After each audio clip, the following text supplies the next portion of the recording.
So, sir, shall we start, sir? Hussain, sir? Yeah. And Jai Okay, Krishna, okay. sir? Oh, Yeah. okay.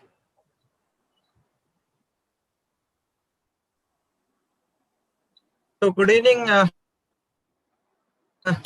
minute. On behalf of Alchem Laboratories, India's 5th largest pharmaceutical company, welcome our eminent speaker and all doctors who have joined us for today's talk on evolving evidence with Evogliptin and related COVID-19 issues with DPP4. Today we have with us eminent speaker Dr. Hussain and Dr. Jai Krishnan. Dr. Hussain is a consultant physician and senior diabetologist, Tirur Nursing Home. He has completed his MD from Calicut Medical College in 1990. He also did diploma in diabetes from Australia in specialty certificate in endocrinology and diabetes 2020. He has a vast experience of medicine, endocrinology, and diabetes. Our second speaker is Dr. Jai Krishnan B. at Safecare Tirur. He has completed his MBBS from KMC Mangalore, MD General Medicine from Dr. Ambedkar Bangalore, Professor Department of Medicine, Educare Institute of Tirur. He has a state working committee member of IMA, academic member of RSSDI, member of API, Thyroid Society of India, ADA, and several other professional organizations. So I welcome you all. Sir, I hand over the dais to Dr. Hussain for his first topic. Sir, over to you, sir. Thank you. You can share it, sir. Yeah.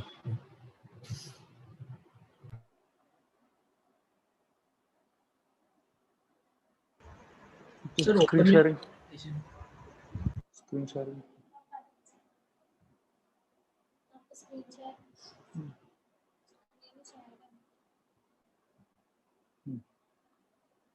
Is my screen visible? Yes, sir. Can you make full screen? Yeah, it's visible, sir. It is visible.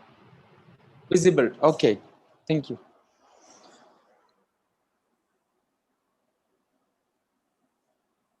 Right. So, at the outset, thank you all and welcome and good evening.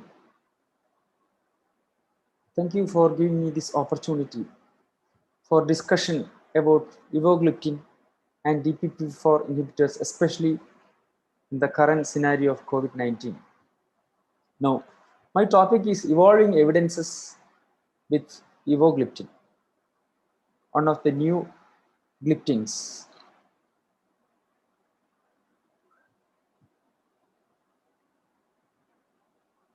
Okay. Now, DPP4 inhibitors, the current place of therapy.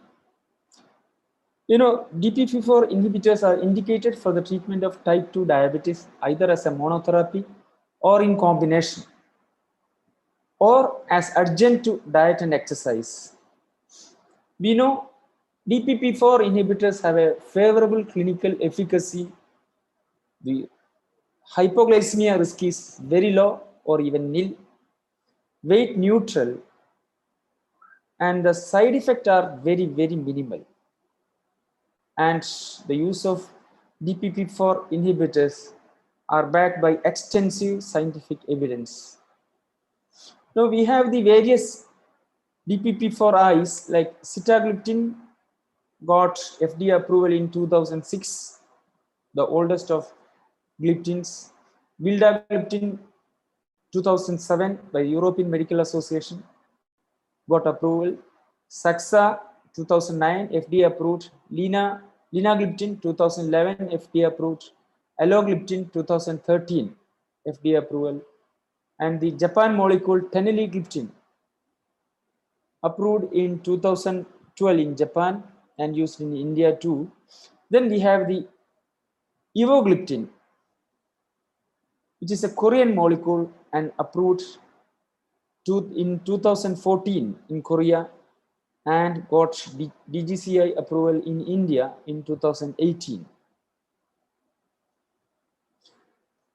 Now, comparing the A1C reduction by the various anti-diabetic agents, just a comparison, AGIs have 0.5 to 0.8% A1C reduction when used in monotherapy. Bigonides, of course, we have only the metformin now, up to 2% A1C reduction. Insulin sensitizers, 0.5 to 1.4% A1C reduction. And the insulin secretagogues, most of them have up to 1.5 or even 2% A1C reduction depending upon the molecule used. Then glinides, which we do not use much nowadays, it also has an A1C reduction of 0.5 to 1.5%. Then the GLP-1 agonists, 0.5 to 1%, and DPP-4 inhibitors, the topic of discussion for today, it has a modest A1C reduction of 0.5 to 0.8%. Now, coming to the topic, that is the evogliptin. It's a selective, potent, and reversible inhibitor of DPP-4 enzyme. Extensively studied for its efficacy and safety. It's approved in Korea in 2015, South Korea. It's a Korean molecule. Then in India, by the DGCI in August 2018, for the treatment of type 2 diabetes as an adjunct to diet and exercise to improve glycemic control when used as a monotherapy or in combination with metformin. The dosage, the standard dosage is 5 milligram once daily. You can use up to 10 mg also, but it doesn't have the cumulative benefits when used in 10 milligrams. So the average dose is 5 milligram once daily. One of the greatest advantages, it is a once daily DPP-4 inhibitor. Now coming to the DPP-4 enzyme, which the DPP-4 inhibitors block. The enzyme has subunits, mainly the S1, S2, the receptors. Then it has additional receptors like S2 extensive, S1 dash, and S2 dash.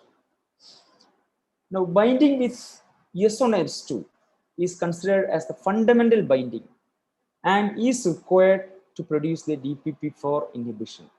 So basically, all the DPP-4 inhibitors produce S1 and S2, and depending upon the molecule, it produces additionally S2 extensive, S1 dash or S2 dash inhibition. So binding to additional sites like S1 dash, S2 dash or S2 extensive produces more of DPP-4 inhibition. So basically, S1 and S2 should be blocked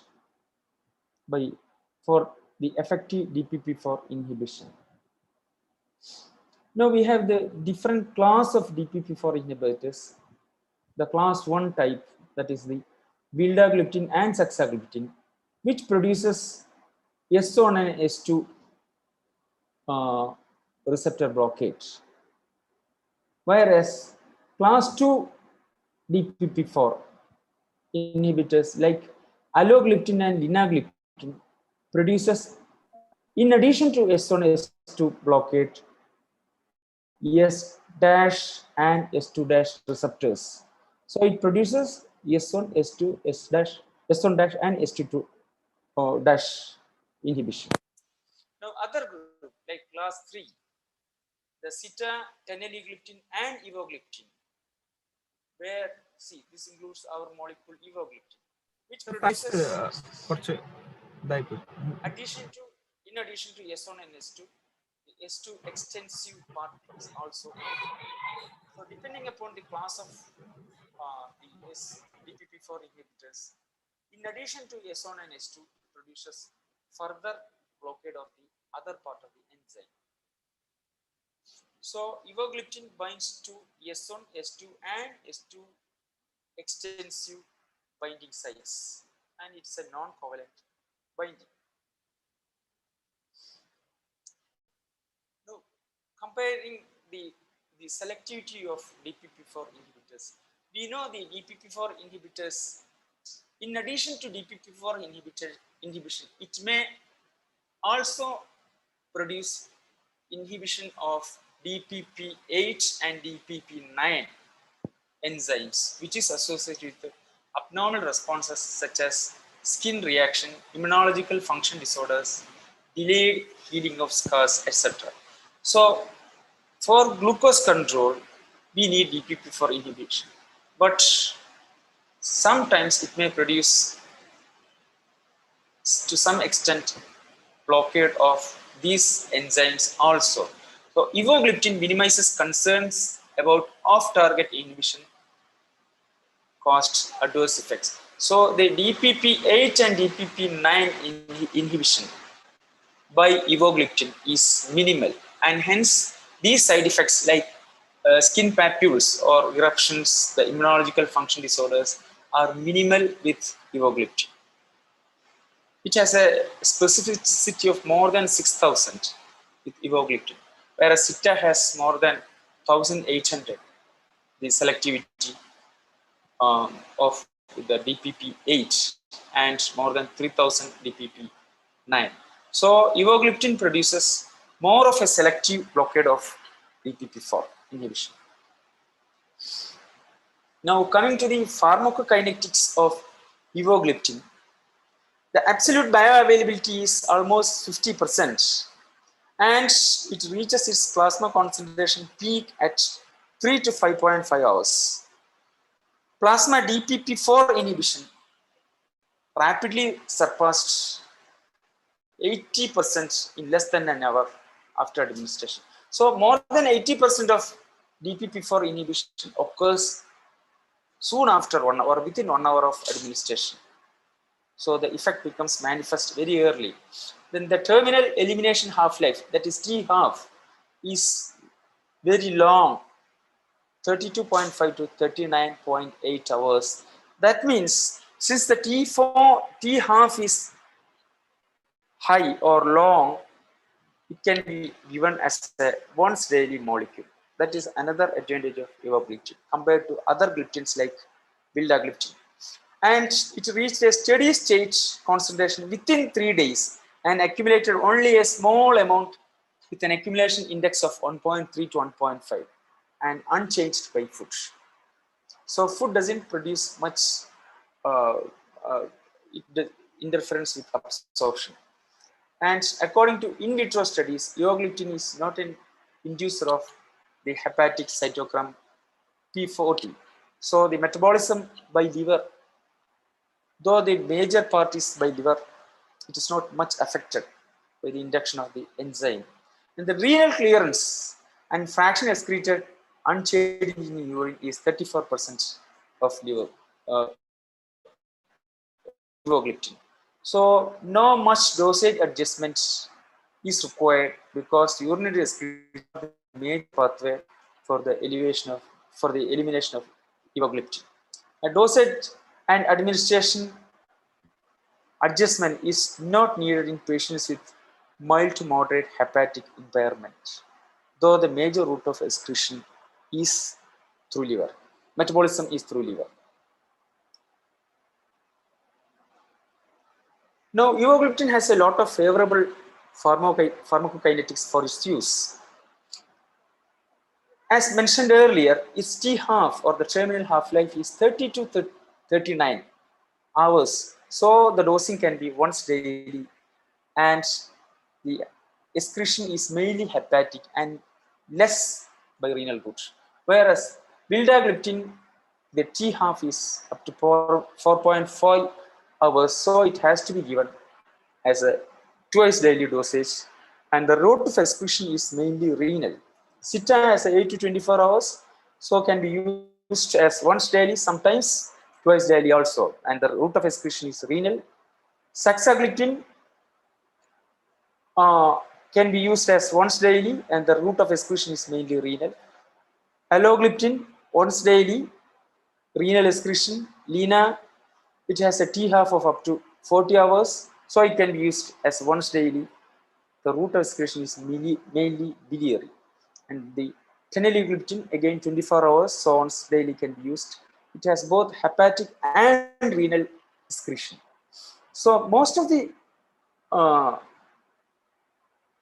gliptins have a renal route of excretion, so dosage adjustment is required when other gliptins are used, whereas the route of excretion is less renal by evogliptin, so no much dosage adjustment is required.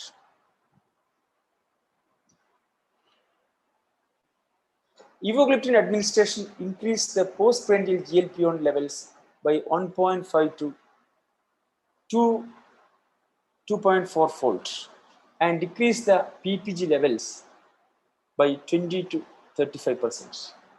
So the DPP-4 inhibition increased in a dose-dependent manner and remained more than 80% over 24 hours. Now we have the various clinical studies with evogliptin. I'm not going to the details of the study because it is extensive.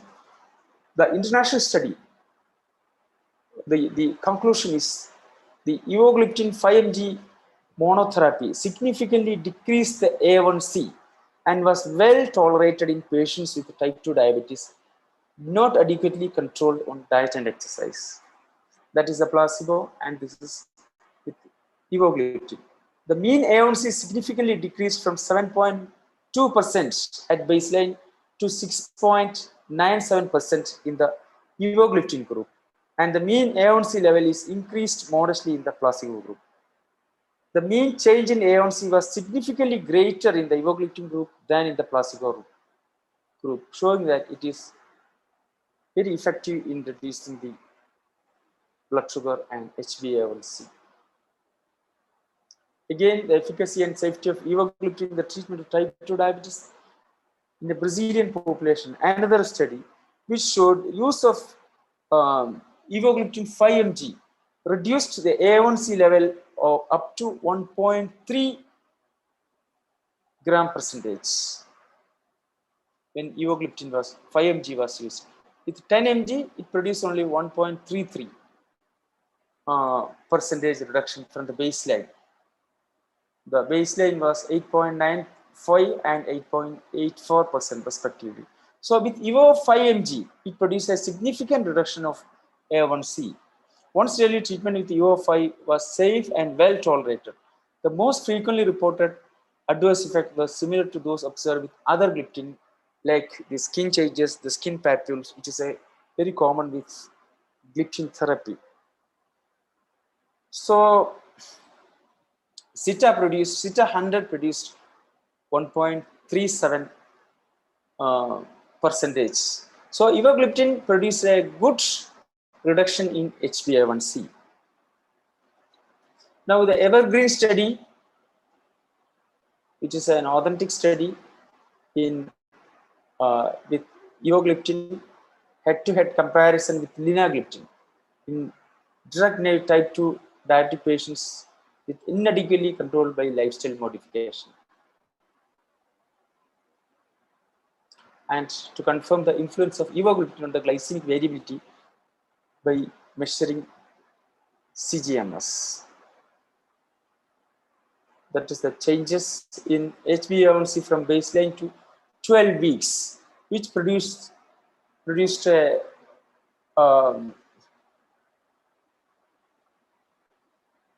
good reduction of HbA1c. The reduction of HbA1c at 12 weeks from baseline was 8.5 plus minus 0.67 with evogliptin, and with Lina it was 0.75 to 75 plus minus 0.87, a difference of 0.1 with evogliptin. Not much significant, but still, at par, it is not inferior to linagliptin, at least in a head-to-head study. Now, A1C reduction at 12 weeks, proportion of patients with the evogliptin and linagliptin, response rate achieving A1C less than 7% at 12 weeks, evogliptin 68% of patients achieved A1C less than 7%, and with Lina it was 67.3%. So in this study, again, a slight upper edge for evogliptin. And the response rate achieving A1C less than 6.5% at 12 weeks. With evogliptin, it was 44% of patients achieved less than 6.5%. With Lina, it was 36.5%. So again, in this evergreen study, the percentage of people achieving A1C less than 6.5% was higher with evogliptin compared to linagliptin. Though it is marginal, in this it is significant. There is a upper edge for evogliptin.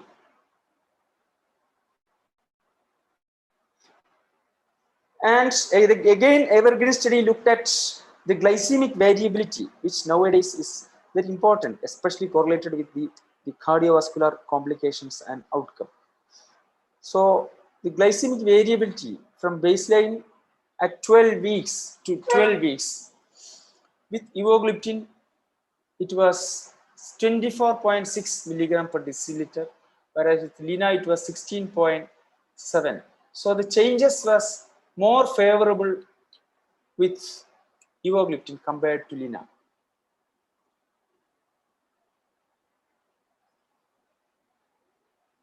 And changes in A1C from baseline to 24 weeks, again, there's a advantage for evogliptin when in head-to-head comparison with linagliptin. This is only in evergreen study.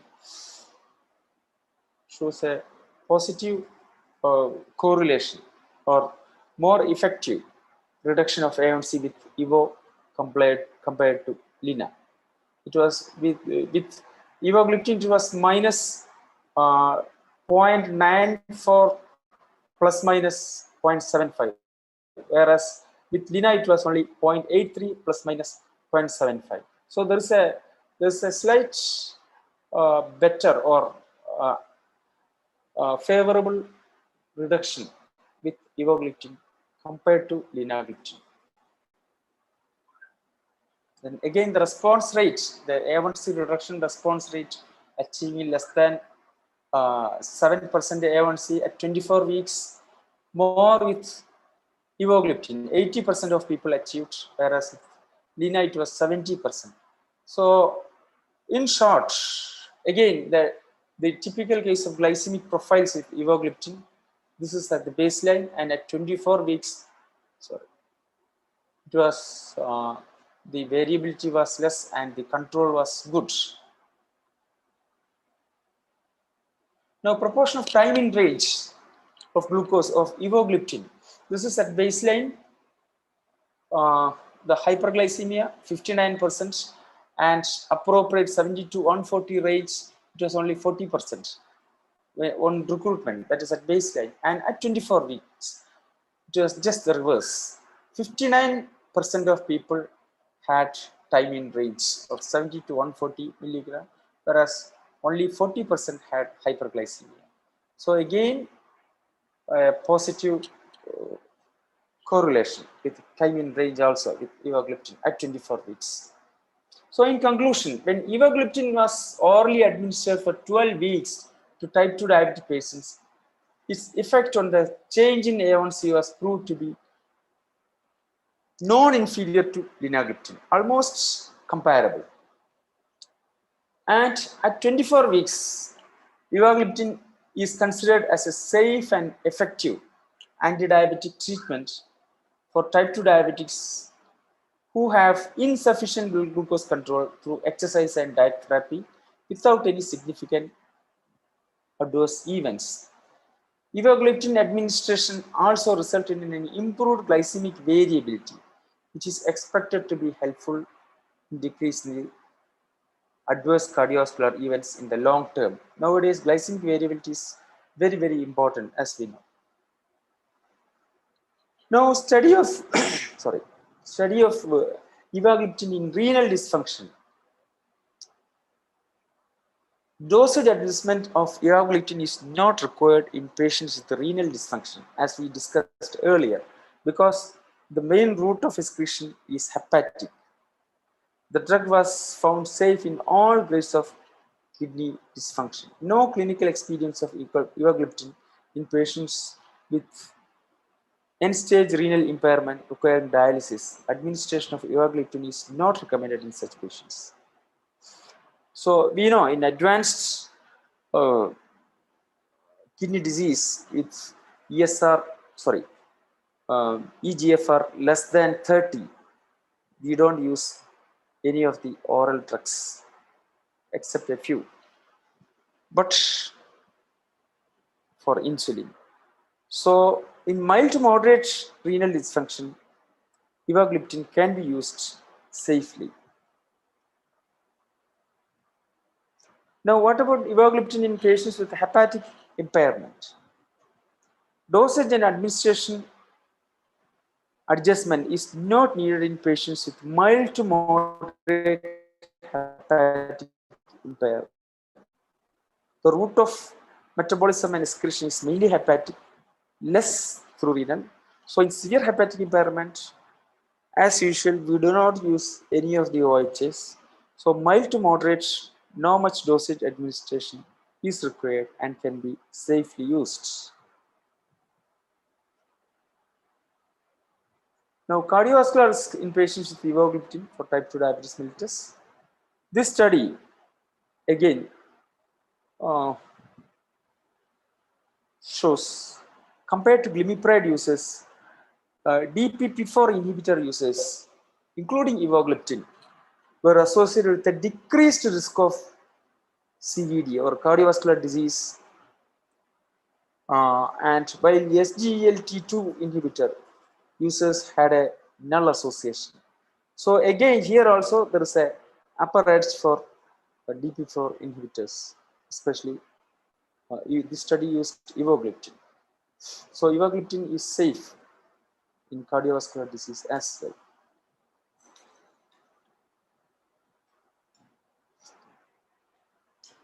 So in conclusion, among 139,551 incident type 2 diabetic patients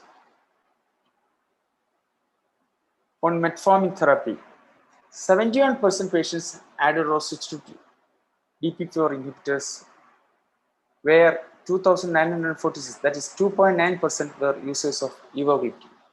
Compared to glimepiride users, DPP4 inhibitors users were associated with a decreased risk of CVD. And compared to glimepiride users, evogliptin users were associated with a decreased risk of CVD and cerebrovascular events. So the use of evogliptin either decreased the risk of CVD or had no association with it compared to other ingredients of DPP4 inhibitors or SGLT2 inhibitors. Now coming to the combination like evogliptin and metformin. The combination of evo and metformin are used in various countries, including South Korea, China, South Africa, Russia, Ukraine, and India too. India, we have Alka marketing evogliptin. No other company is marketing. Now, the international study on Korean population. Evogliptin 5 mg was effective, safe, and non-inferior to sitagliptin as an add-on therapy to metformin 1000 mg in Indian patients with type 2 diabetes. That's an Indian study.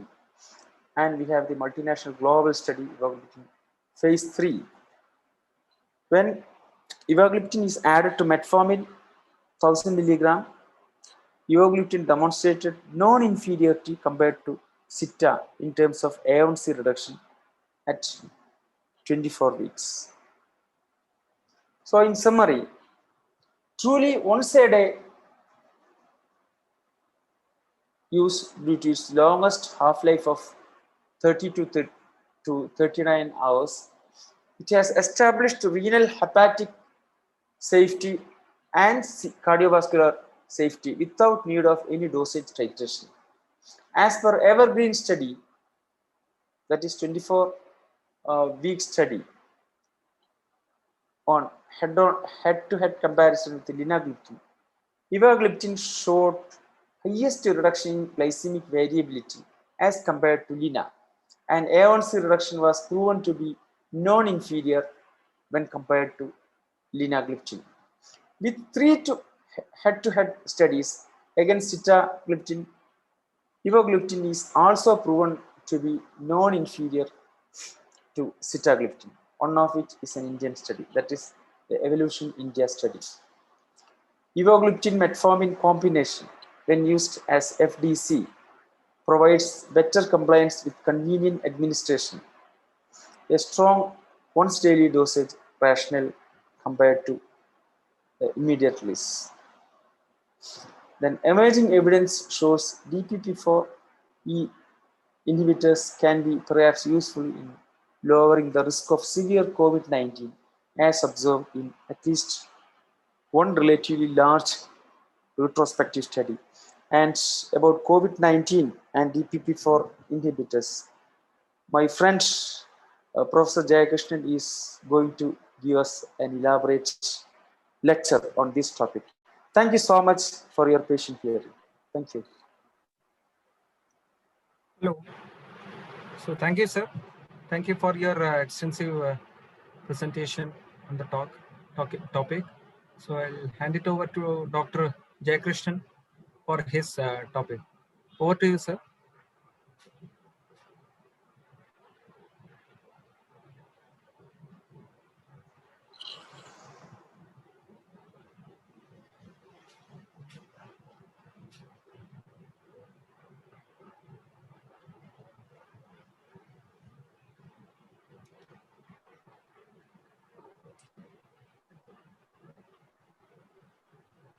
Hello.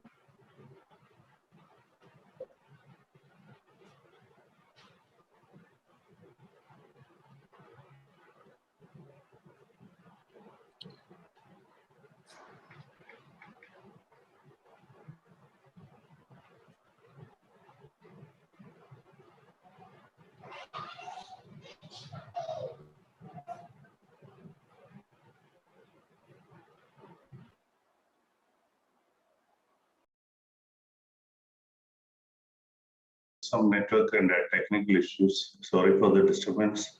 And Yes. thank you, sir.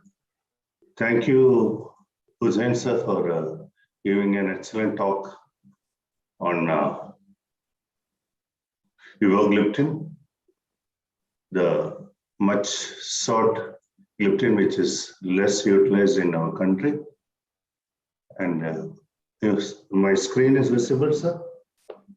Yes, yes. Let me talk a few words about the DPP-4 and the era of COVID-19 in the management of diabetes. The retrospective COVID-19 study examined outcomes in a subgroup of diabetic patients. And patients with type 2 diabetes plus COVID required more medical intervention and had significantly higher mortality and had higher rates of multiple organ injury. The diabetes mellitus associated with mortality and severity of COVID-19 in Indians, a meta-analysis study done by Dr. Ashish Kumar et al. To explore the relationship between the diabetes and COVID-19 mortality and severity. The frequency of diabetes was compared between patients with and without the composite endpoint of mortality and severity, and random FS model was used with odds ratio as the effect size, and they included 33 studies which constitute 16,003 patients. The forest plot showing pooled odds ratio of diabetes mellitus associated with severe clinical course including mortality, just published in Clinical Research and Reviews 14 in 2020. They found diabetes as significantly associated with mortality of COVID-19 patients with a pooled odds ratio of 1.9. And diabetes also associated with severe COVID-19 with a pooled odds ratio of 2.75.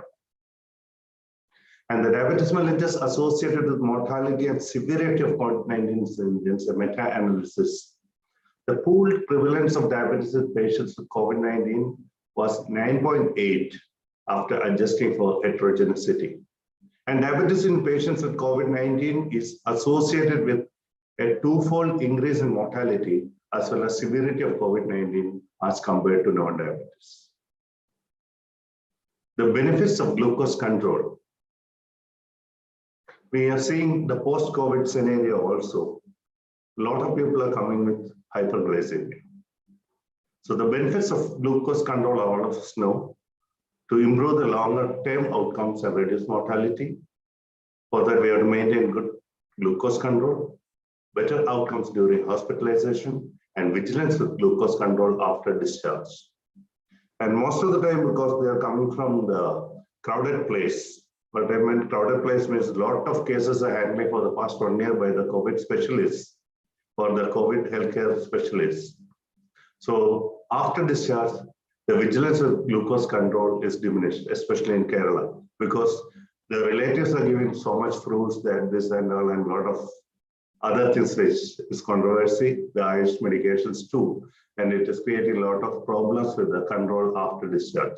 That is a major risk factor now, other than controlling glucose levels during COVID after admission in category B and C cases. And the role for DPP-4 in COVID-19 severity. DPP-4 is an ubiquitous membrane-bound aminopeptidase that circulates in plasma, and it is multifunctional with roles in nutrition, metabolism, immune, and endocrine systems. So DPP-4 is multifunctional with roles in nutrition, metabolism, and immune and endocrine systems.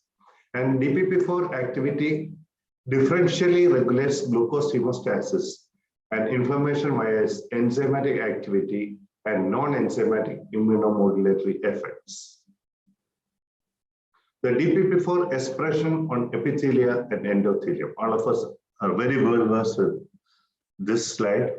The gut enterocytes, liver hepatocytes and cholangiocytes, pancreas, capillaries, and pneumocytes. The coronavirus disease is caused by SARS-CoV-2, and recent modeling of the structure of SARS-CoV-2 spike glycoprotein, which mediates viral host cell entry, predicts interactions with DPP-4 in addition to angiotensin converting enzyme 2, ACE2. An increased DPP-4 expression and activity are associated with diabetes, obesity, and metabolic syndrome, all of which have been reported to influence COVID-19 severity. So angiotensin converting enzyme 2 and DPP-4. So there is DPP-4 dysregulation. The virus strategies: rapid replication, immune evasion and subversion, immune privilege, tissue damage, and viral adaptation. So when there is acute infection, the entry ACE2, TMPR, SS2, and DPP-4, there will be primary replication spread to other tissues, secondary replication, tissue damage, shredding, and human-to-human transmission, respiratory plus fecal oral routes. And when we look at the immune strategies, the ACE2 and DPP-4 antigen presentation, cytokines, clonal explanation of lymphocytes, antiviral effector mechanisms, regulatory cell interactions. So the role of DPP-4 inhibitors in immunomodulation and cardiorenal protection in COVID-19, even though in this slide it is shown as a question mark, but it is getting more and more good evidences are coming towards the usage of DPP-4 and advantages of usage of DPP-4 in COVID-19 patients. Am I audible, sir? Hello? Yes, sir. Yes, sir. Yeah. So the DPP-4 dysregulation may be a contributory factor to cause fatalities, raising the question of the role of DPP-4 inhibitors in COVID-19 management. The potential roles of DPP-4 in COVID-19.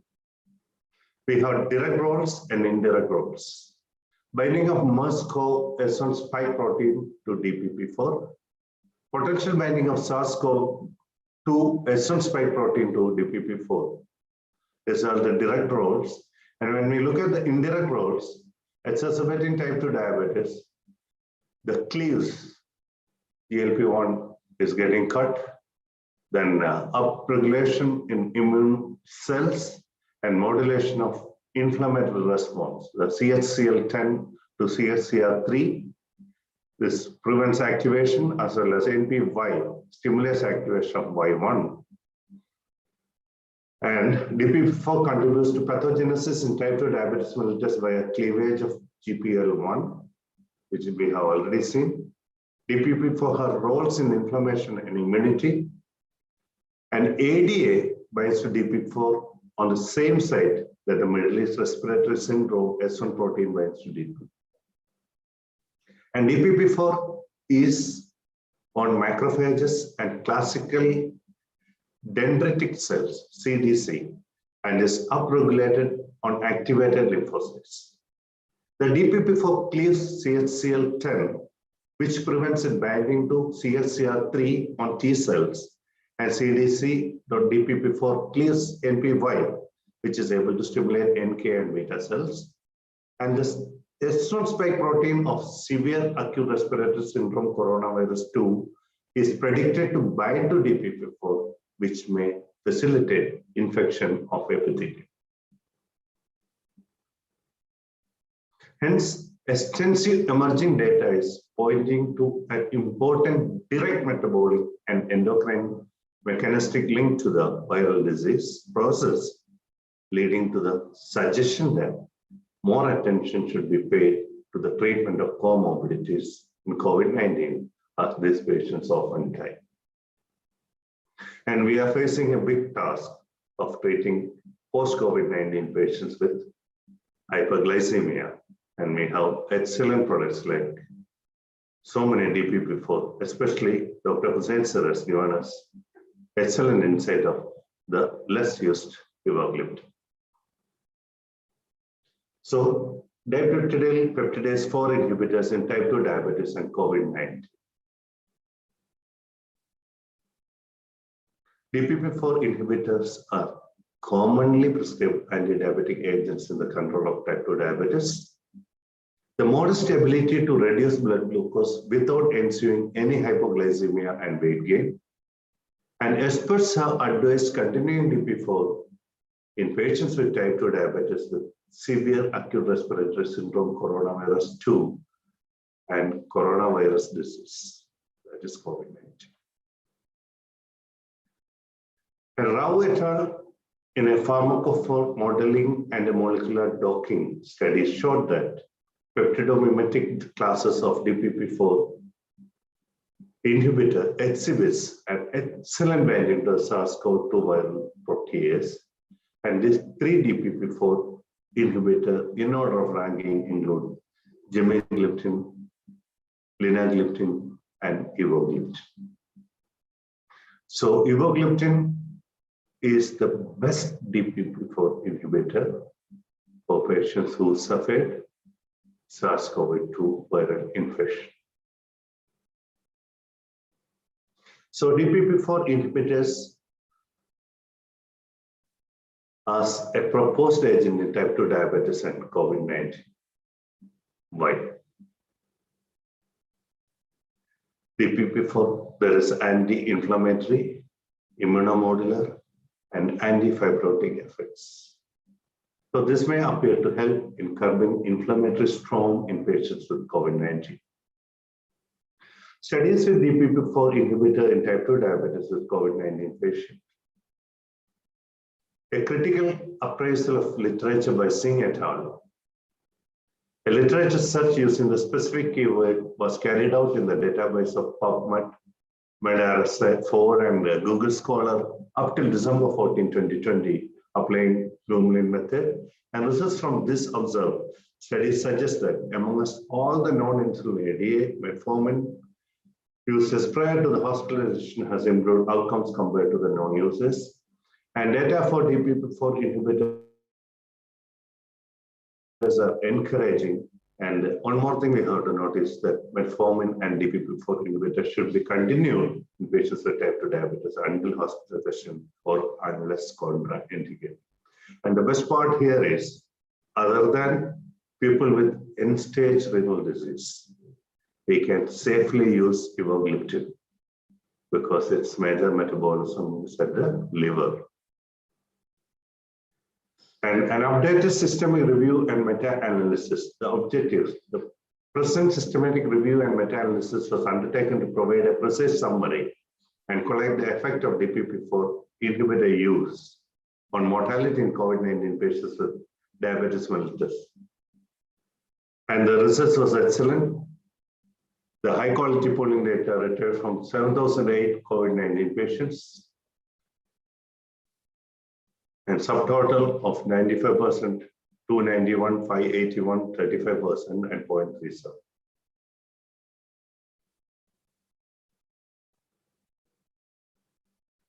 In hospital use of DPP4 inhibitor is associated with a significant reduction in COVID-19 mortality. Hence, it could be prudent to initiate or continue DPP4 inhibitor in COVID-19 patients with diabetes mellitus, if not contraindicated. The effects of DPP4 inhibitor and RAS blockade in clinical outcomes of patients with diabetes and COVID-19.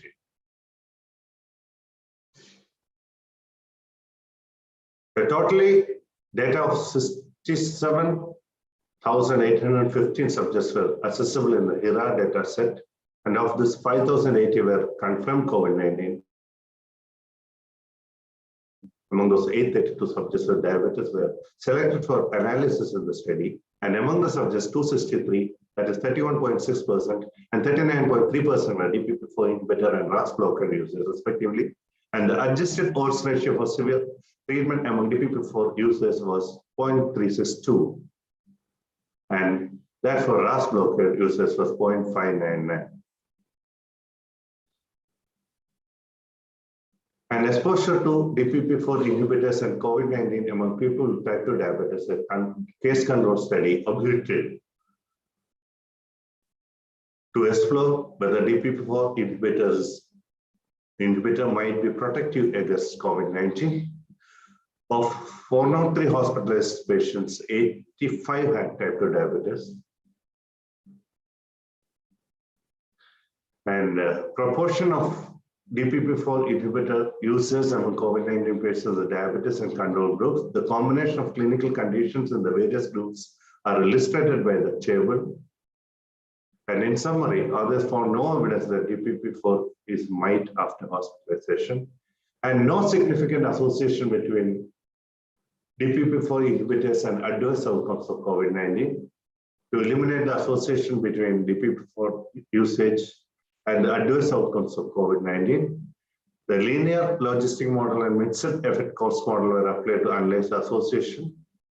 And they have found that there was no significant association between in-hospital DPP4 use and 28D cause mortality, and the incidence and risk of secondary outcomes, including septic shock, acute respiratory distress syndrome, or acute organ injuries, were also comparable between the DPP4 inhibitor and non-DPP4 groups.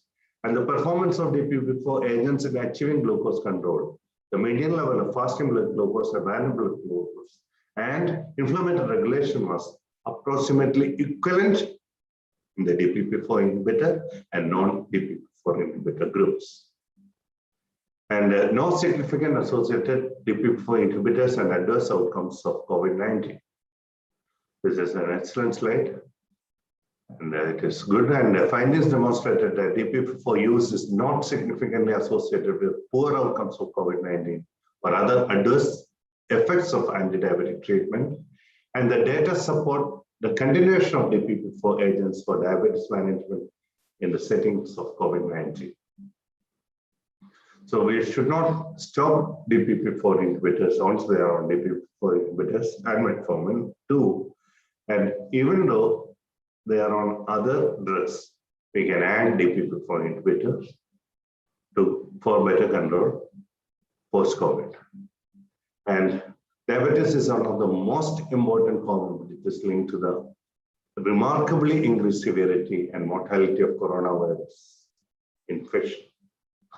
And DPP-4 is commonly targeted for glucose lowering and has outstanding roles in the inflammatory and immune regulation. My dear colleagues, please note this point. The DPP-4 has outstanding roles in the inflammatory and immune regulation. As the well-established Middle East respiratory syndrome coronavirus cellular receptor, DPP-4 has predicted to have a tight interaction with severe acute respiratory syndrome coronavirus 2 spike glycoprotein in the recent molecular modeling study. So this is one of the best drugs which we can use other than insulin in COVID-19 and post-COVID-19. And Evogliptin has a better advantage because we can safely use in CKD patients unless they are on end-stage renal disease. And this data demonstrated that there are no significant correlations in between DPP-4 inhibitor treatment and adverse clinical outcomes among COVID-19 patients with diabetes. And DPP-4 inhibitor does not show any other significant adverse effects on anti-diabetic treatment. Thus, DPP-4 inhibitor might be a relatively safe option for managing pre-existing type 2 diabetes patients infected by SARS-CoV-2, which may provide certain reference value for clinical decision making. Thank you very much for the patient hearing, and thank the sponsors too, and all of you. And sorry for the initial hiccups because there were some technical issues here. Thank you very much. And over to Hussain sir. Thank you, sir. Thank you very much. There are a few questions came up. Actually, it is there in the chat box. I'll just read it out for this one. Dr. Paul P. Noble has asked about the half-life of Evogliptin. Dr. Hussain, sir? Yeah, half-life is almost 32 to 39 hours. So that's why it could be used as a once daily drug. Okay. The second question. It is a true once daily. Yeah, absolutely. And Dr. Hussain sir has already elaborated the comparison of sitagliptin and evogliptin. And evogliptin is not lesser than sitagliptin. And a lot of studies are going on. Even DGCA, the Control General of India, has approved studies. Phase 1 studies are already over, comparing evogliptin with dapagliflozin. So we'll have better choices next year. Yes, sir. And the second question is, are blood glucose fluctuating critical in diabetes with COVID-19? Asked by Dr. Sandhya. Sir, Jayakrishnan, sir? Yes, definitely. Blood glucose fluctuating is critical because in a COVID-19 infection, there might be an inflammatory storm, which create a lot of problems, not only with the respiratory system, and definitely with the cardiovascular system, heart, as well as to some extent to the brain.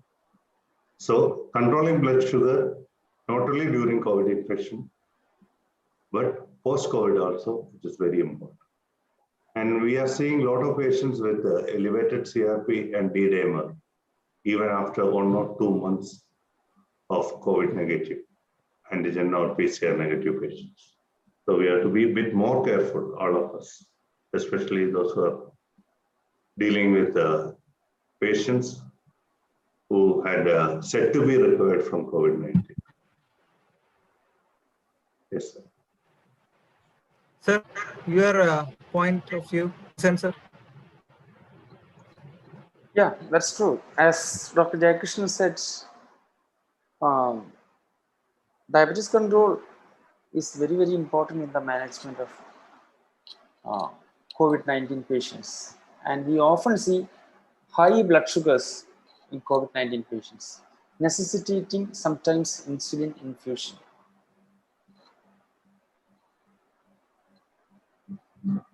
So that is very important. The third question is been asked by Dr. Vijay Gopal. He's asking how important is glycemic variability in the management of D2D patients. Sensor? Yeah, the concept of glycemic variability and time in range, not very new, but it is there of late.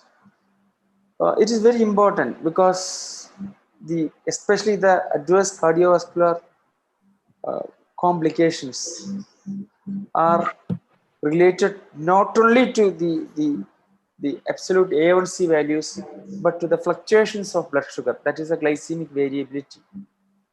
So glycemic variability, because if the blood sugar is fluctuating highs and lows, if you take the average HbA1c, it may not be that high, but the fluctuations or the glycemic variations or variability is important, especially in the cardiovascular outcome.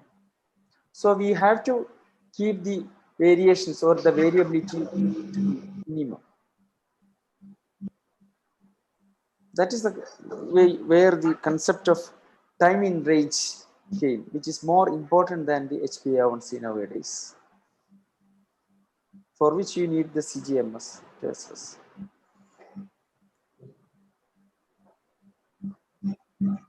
Yeah, question, sir. You have? Yes. No, sir. Sir has explained it clearly. There is another question which is by Dr. Kamalasanan. Is asking how routinely creatinine clearance is checked and EGFR calculations done for patients prescribed with DPP-4 inhibitors. Anybody, sir? Like any other patient, there is nothing different, whether it is DPP-4 or not. Depending upon the status of the patient, we have to check. And while we are using Evogliptin because of its mainly hepatic, we don't have to much worry about the kidneys. But we usually check once in a year, or some doctors they check once in 6 months, and a different school of thoughts, different. Dr. Sensor will give better insight on this regarding the EGFR and creatinine check clearance, the lab reports for EGFR and creatinine. As Dr. Jayakrishnan said, because routinely though we do not calculate EGFR, we depend on the serum creatinine levels, which gives a reflection of the EGFR. So routine calculation may not be done, but depending upon the creatinine value, it has a correlation with the EGFR. So we modify the dose accordingly. Shall I take the next question? The last question, actually. Two more questions, sir. Two more questions, sir. No, that is repetition, sir, actually. Dr. Vijay Gopal, sir.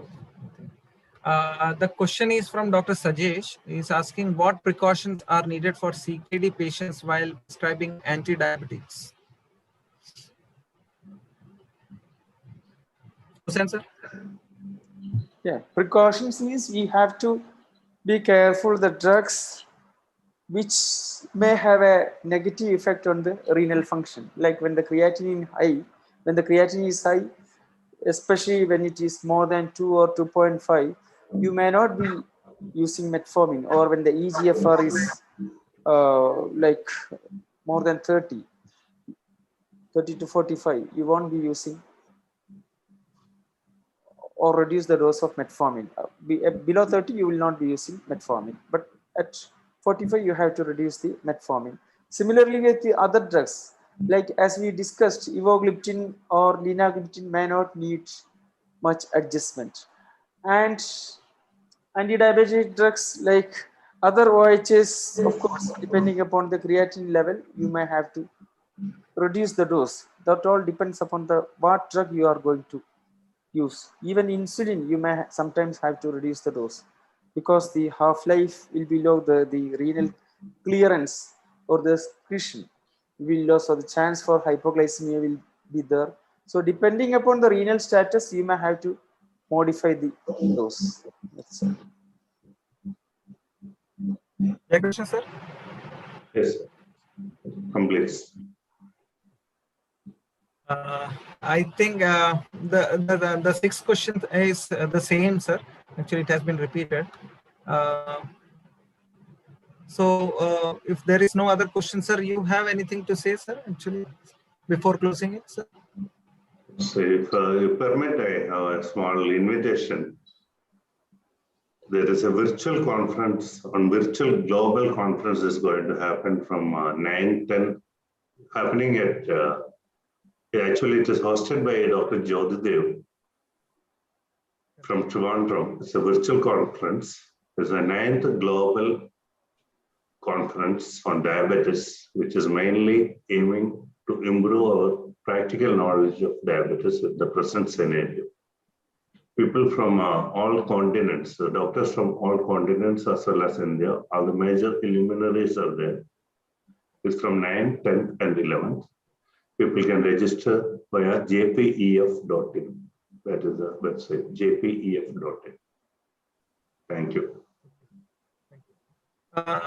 So Hussain, sir, you have to say something. To all of you. Yeah. Stay healthy. Thank you so much for giving this opportunity. I'll just Thank do you the so much. vote of thanks, sir. I'll just do the vote of thanks, sir. Just 1 minute. So we take this opportunity to thank Dr. Hussain and Dr. Jaykrishnan, our today's speaker, for sharing their enriching clinical knowledge on diabetes and the molecule evogliptin. We would also thank all the doctors who have joined us for this talk and also actively participating in the question and answer session. We at Alchem Laboratories will continue to serve our doctors and patients by making our product available. Valera is widely available across, and we have also recently launched our Valera M500 with the combination of metformin sustained release. For any further information on Valera, you may reach any of our colleagues at any time, sir. And once again, I thank both of you for your valuable time, sir. Thank you very much. We will meet soon, sir. Thank you and good night, sir. Good night. Thank you and good night. Thank you.